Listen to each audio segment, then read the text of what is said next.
So, hello and welcome to our ongoing series of Icons of Relocation podcast. My name is Simon Johnston, CEO of Icon Relocation, a provider of world-leading home search, moving technology and property management solutions. Now, today I'm delighted to be joined, or rather I should probably say rejoined, by one of the leading experts on the UK rental market with outstanding awareness and an amazing understanding of what's happening. And perhaps most importantly, gave us an insight into perhaps why things are happening. So who are we talking to? Of course, I'm back talking with Matthew Salvidge from Savills. Great to see you again. How are you? Thank you. I'm really well, thank you. Thank you for having me again. It's a real pleasure to be back. So stock are beginning to increase. What about rental prices? I mean, they are under demand. The prices are going up. I think that's a universal truth. What's your views around that? Do you think that's going to steady as stock goes up, or are we going to see probably prices still flowing upwards even as stock levels recover?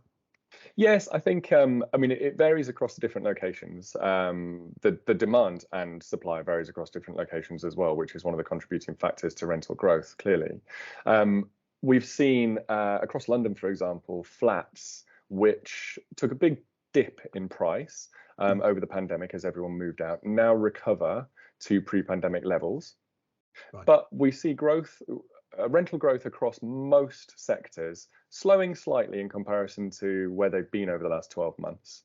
For example, those sort of prime London values, we've seen about a 3% growth in the last quarter, and we expect it to be similar probably in the next quarter as well. So although the supply and demand issue will still lead to growth, we expect that to slow because it's been so extreme in the last year.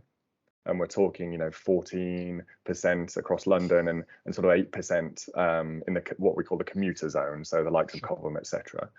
But there are spikes in certain locations where stock has been so thin, and there are also spikes in stock type.